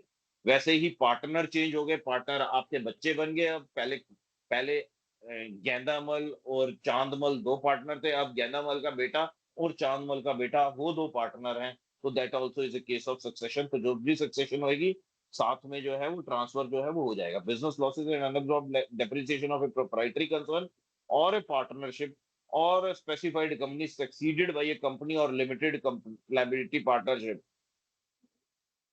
Can be carried forward by succeeding company or limited liability partnership. Means जो सक्सीडेड कंपनी जो भी सक्सेशन है उसमें हो रही है। इनहेरिटेंस में where the SSC acquires the business through inheritance, means एक मर गया दूसरा उसकी जगह आ गया, तो उसकी वजह से जो इनहेरिटेंस हुई है, इनहेरिटेंस मींस वसीयत की वजह से इनहेरिटेंस, ये नहीं कि एक मर गया दूसरे ने उसका बिजनेस खरीद लिया तो हो जाएगा, वो अलाउड नहीं है। Inheritance means loss of life की वजह से जो इनहेरिटेंस हुई है, इन दैट केस ऑल्सो ये इनहेरिटेंस में भी जो बिजनेस लॉसेज हैं ये कैरीड फॉरवर्ड होंगे। कैरी फॉरवर्ड में कितना मिलेगा? जितना बैलेंस नंबर ऑफ ईयर्स बचे हुए हैं। जैसे अगर किसी को लॉस जो है वो 2020-21 में हुआ है, तो उसका लॉस कैरी फॉरवर्ड जो है वो 28-29 तक हो सकता है। बीच में 24-25 में गद्दी बदल गई तो भी 28-29 तक ही जो है वो सब्सिक्वेंट गद्दी जो है वो इस लॉस को एब्जॉर्ब कर सकती है। जैसे अमेलगमेशन हुआ, अमेलगमेशन का उल्टा डीमर्जर होता है। एक कंपनी जो है उससे दो कंपनीज बन गई। मीन्स जैसे जो है, अब हम बात करते हैं रिलायंस इंडस्ट्रीज करके एक कंपनी होती थी, उसी में से एक कंपनी जो है वो अंबानीज ने निकाल दी, रिलायंस जियो करके, जियो फाइनेंशियल सर्विसेज करके। तो जियो फाइनेंशियल सर्विसेज जो है, अगर कोई रिलायंस के कुछ लॉसेस थे तो जियो फाइनेंशियल सर्विसेज भी उन लॉसेस को जो है वो फ्यूचर में कैरी फॉरवर्ड करते हुए आने वाले फ्यूचर में जो प्रॉफिट उससे होगा उसके साथ उसको एब्जॉर्ब कर सकती है। तो जैसे एमेलगमेशन है, एमेलगमेशन का उल्टा डीमर्जर हो गया, सक्सेशन हो गया, इनहेरिटेंस हो गया। ये रूल्स हमने बड़े थॉरो से एक बार समझ लेने हैं। कुछ बड़े क्लियरली मना किए हुए हैं कि ये वाले लॉसेस इस तरह से कैरी फॉरवर्ड नहीं हो सकते, इस टाइप्स की सक्सेशन या इस टाइप्स की इनहेरिटेंस में ये वाले लॉसेस को कैरी फॉरवर्ड नहीं किया जाएगा। वो क्या है? अगर एक बिजनेस है विच का ओनर जो है वो HUF है, the business is owned by an HUF and the business of HUF is taken by the karta of HUF, जो करता है HUF का उसने ही बिजनेस ले लिया है। तो अब इसके जो अगर HUF को कुछ लॉसेस लगे हुए हैं तो वो HUF के जो लॉसेस हैं वो कर्ता के लिए लॉसेस नहीं माने जाएंगे। कर्ता उस बिजनेस से जो प्रॉफिट्स कमाएगा उसको HUF के पुराने लॉसेस के साथ जो है वो एडजस्ट नहीं करेगा। In the following cases the losses can not be carried forward. तो ये जो है ये ऊपर वाले 4 पॉइंट से भी ज्यादा नीचे वाले 4 पॉइंट्स इंपॉर्टेंट हो जाते हैं एग्जाम वाले पॉइंट ऑफ व्यू से, क्योंकि ये एक्सेप्शंस है। दूसरी एक्सेप्शन क्या है?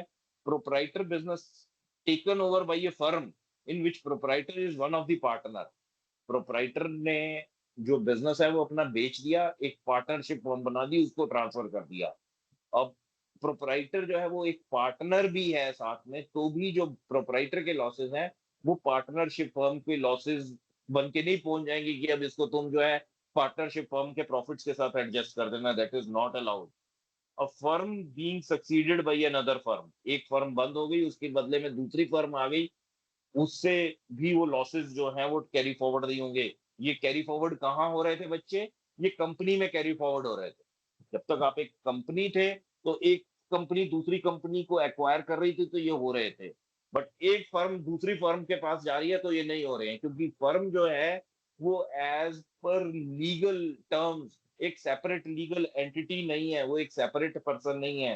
तो यहाँ पर जब आप फाइनल्स पढ़ोगे, जब आप फाइनल में आ जाओगे और इनकम टैक्स पढ़ोगे, कैपिटल गेन्स टैक्स के अंदर जो है ये बहुत अच्छा एक केस स्टडी बनता है जो एग्जाम्स में सदियों से आता आ रहा है। तो ये तब याद रखना कि जब आप फर्म को जो है वो सक्सीड करवाते हो दूसरी फर्म के साथ, मीन्स एक फर्म बंद कर रहे हो और उसकी जगह एक बड़ी फर्म खोल रहे हो, तो पहले आप फर्म को जो है एक धीरे धीरे करके कंपनी बनाओगे, एक नई कंपनी क्रिएट करोगे, उसको फर्म का पार्टनर बना दोगे, और फिर सारे सारे के जो जो भी पार्टनर थे वो रिटायर होते चले जाएंगे, कंपनी ही एक पार्टनर रह जाएगी, और वो कंपनी जो है वो दूसरी कंपनी को जो है वो चली जाएगी, वहां पर वो बन जाएगी।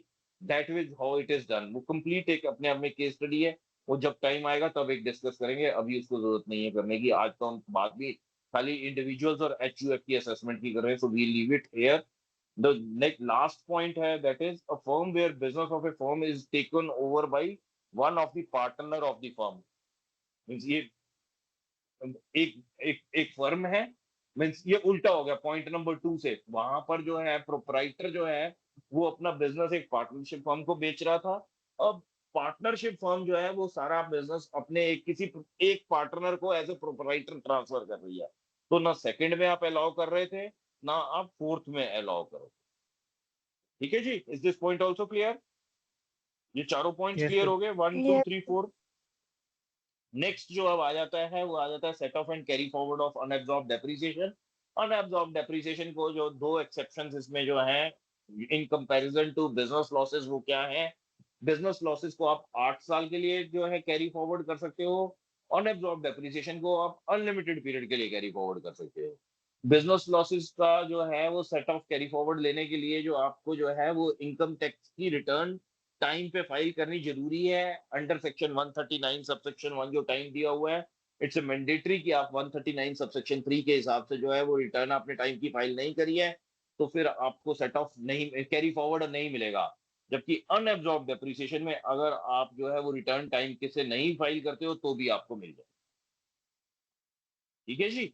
और अनअब्सॉर्ब डेप्रिसिएशन को जो है आप किसी भी बिजनेस हेड के साथ, किसी भी बिजनेस इनकम के साथ जो है अदर देन बिजनेस इनकम के साथ भी इंटर हेड एडजस्टमेंट भी आपको सेट ऑफ करते हुए अलाउड है, कैरी फॉरवर्ड करते हुए, एक्सेप्ट फॉर सैलरी या winning from lotteries, crossword puzzles etcetera. Means आपको अगर जो है इनकम फ्रॉम हाउस प्रॉपर्टी आ रही है अगले साल में, तो भी आप जो अनअब्सॉर्ब डेप्रिसिएशन किसी बिजनेस की है पास्ट की, उसके साथ आप उसको एडजस्ट कर सकते हो, आप जो है उसके साथ उसको नेगेट कर सकते हो। आपके कैपिटल लॉसेस को भी आप नेगेट कर सकते हो इस पॉइंट के हिसाब से। तो ये got this clear? Means yes unabsorbed sir. depreciation shall be allowed to be carried forward for any number of years, and such carried forward depreciation may be set off against any income other than income from the under in any income under the salaries, means can be set off against any income other than income under the head salaries or winning from lotteries, crossword puzzles, etc. जो आपका business loss लगा है related to depreciation, और अगर आपकी depreciation unabsorbed रह गई है तो आप उसको बाकी किसी भी हेड के साथ जो है एडजस्ट कर सकते हो। सिर्फ आप जो है वो सैलरी के साथ एडजस्ट नहीं करोगे, और लॉटरीज, क्रॉसवर्ड पजल्स मींस जो कैजुअल इनकम है उसके साथ आप एडजस्ट नहीं कर। इसके ये क्वेश्चंस हो गए, इसको आपने देखना है। फिर carry forward and set of speculation loss, जो स्पेकुलेशन वाला लॉस है इसको आप 4 साल के लिए कैरी फॉरवर्ड कर सकते हो। रिटर्न जो फाइल करनी है मैंडेटरी है अंडर सेक्शन 139 सबसेक्शन 1 की डेट्स के हिसाब से, अदरवाइज 139 सबसेक्शन 3 के हिसाब से आप जो है इसको सेट ऑफ नहीं कर पाओगे। मीन्स यहाँ पर ये जो है 4 इयर्स ही है, 4 इयर्स के अंदर अंदर आपको ये काम करना है। इसको एक बार थॉरो पढ़ लेना, इसमें कुछ डाउट हो तो ये मैं समझाऊंगा आपको। ये डेरिवेटिव वेरिवेटिव ट्रेडिंग वाला है कुछ तो। और इसके बाद इसमें जो लास्ट पॉइंट है I think that is carry forward and speculation of loss from specified business. ये स्पेसिफाइड बिजनेस वाला हम ऑलरेडी एक बार पढ़ चुके हैं, कई बार पढ़ चुके हैं, 35 एडी वाला। तो उसमें भी रिटर्न फाइल करनी जो है that is obligatory, that is a must as per section 80। The loss can not be carried forward unless it is determined in the pursuance of a return filed by DSSC under section 139 subsection 3 within time। ये भी वही है as is ही। Carry forward and set off capital loss, capital loss का भी जो है इसमें if I ask a question to you, short term capital loss जो है इसको हम कैरी फॉरवर्ड कर सकते होंगे। शॉर्ट टर्म कैपिटल लॉस को हम लॉन्ग टर्म कैपिटल गेन्स के साथ सेट ऑफ कर सकते होंगे या नहीं कर सकते होंगे? क्या कर सकते हैं? Yes sir. और जो लॉन्ग टर्म कैपिटल लॉस है उसको शॉर्ट टर्म के साथ सेट ऑफ कर सकते होंगे? No sir. No sir, only उसको no. Very good, very good, बस वही है और कुछ नहीं है। उसी चीज को वो बार बार बोल रहा है, एडजस्टमेंट करने का जो पीरियड है वो अपना 8 साल है और कुछ नहीं कह रहा। रिटर्न फाइल करनी मैंडेटरी है, रिटर्न फाइल करे बिना आप इसको कैरी फॉरवर्ड नहीं कर पाओगे। As per the loss can not be carried forward unless it is determined in pursuance of a return filed by the SSC under section 139 subsection 3। Time के ऊपर रिटर्न फाइल करनी जरूरी है, रिटर्न नहीं, within time. जो time defined है उससे एक दिन भी लेट हो गए तो आपका जो लॉस है उसको कैरी फॉरवर्ड करने का सपना सपना रह जाएगा। Carry forward and set off losses from activity of owning and maintaining race horses, यहाँ पर जो है अब आप जो कैरी फॉरवर्ड कर सकते हो that is again restricted to 4 years. बस 4 साल तक ही कर सकते हो, 4 साल के अलावा नहीं कर सकते। और इस लॉस को जो आप सेट ऑफ कर सकते हो I think it is from this business only in case of the assessee being the owner of horses maintained by him for running in race horses. The amount of loss incurred by the assessee in the activity of owning and maintaining race horses shall be allowed to be set off against income from the इसी activity से। Means इस activity के अलावा और किसी business से नहीं। आपका रेस कोर्स का बिजनेस है, घोड़े पालने का बिजनेस है, आप इसके लॉसेस इसी इनकम से सेट ऑफ कर सकते हो और किसी इनकम से नहीं कर सकते हो। रिटर्न फाइल करनी मैंडेटरी है यहाँ पर भी, ठीक है जी। इसके अलावा अगर आपका जो है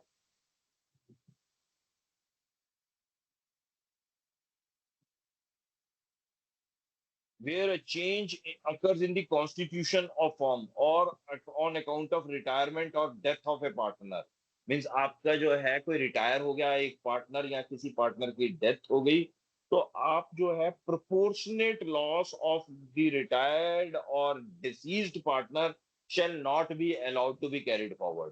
मीन्स आप अगर 3 पार्टनर के साथ बिजनेस कर रहे थे, आपको 3 लाख रुपए का घाटा लगा हुआ था और तीनों इक्वल पार्टनर थे और एक पार्टनर रिटायर होके कहीं चला गया, आपकी फर्म को छोड़ दिया, तो अब आप खाली 2 लाख रुपए को ही कैरी फॉरवर्ड कर सकते हो, उस आखिरी 1 लाख रुपए का कोई बेनिफिट नहीं ले सकते हो। Hope this is clear. Same is the case of death. But अगर कोई पार्टनर जो है उसका प्रॉफिट रेशो चेंज हो जाता है, मीन्स रिकॉन्स्टिट्यूशन का मतलब है ये भी हो सकता है कि आपने जो पार्टनरशिप जो है वो पहले आप तीनों इक्वल पार्टनर थे, अब तीनों इक्वल पार्टनर की जगह आपने प्रॉफिट रेशो जो कर दिया वो 3:2:1 की कर दी है। इससे कोई फर्क नहीं पड़ेगा, आप अपना लॉस कैरी फॉरवर्ड करो। अगर आपने 3 पार्टनर की जगह 4 पार्टनर हो गए, आपने एक नया पार्टनर एडमिट कर दिया है, तो भी आप जो है वो पूरा का पूरा लॉस जो है वो कैरी फॉरवर्ड करोगे, उससे भी कोई फर्क नहीं पड़ेगा। where a change occurs in the constitution of the firm on account of retirement or death of a partner, the proportionate loss or retired partner shall not be carried forward. However, this section shall not apply in case of unabsorbed depreciation. यहाँ पर फिर एक exception आ गई, जो unabsorbed depreciation है, जो losses हैं उसको तो आप नहीं कैरी फॉरवर्ड कर सकते हो, बट जो डेप्रिसिएशन है वो पूरी की पूरी जाएगी, वहां कोई कमी नहीं है। वहां पर 3 लाख की जगह 2 लाख नहीं रह जाएगा। अगर आपकी 3 लाख की अनएब्जॉर्ब डेप्रिसिएशन थी तो अनएब्जॉर्ब डेप्रिसिएशन हमेशा 3 लाख ही रहनी। ठीक है जी। So with this, Yes, we sir. come to an end to this carry forward of losses, absorption, interhead और inter source adjustment जो है, interhead adjustment and carry forward of losses, ये चैप्टर अब हमने एक बार थॉरो से कर लिया है। इसको फर्दर थॉरो करने के लिए we are having time till means Sunday, Monday और ट्यूसडे शाम को हम दोबारा मिल रहे हैं with our next understanding of this chapter of deductions, rebate and relief वाला चैप्टर। बट इससे पहले आप जो है कैपिटल गेन्स को कोशिश करके आधे से ज्यादा तो पढ़ के आना है, और ये वाला चैप्टर जो जो हमने पढ़ा है क्लबिंग इनकम और रिबेट, ये वाला set off and carry forward of losses का, इसको एक बार फॉलो करके आना है। These are scoring chapters. ये दोनों तीनों चैप्टर बड़े स्कोरिंग हो जाएंगे।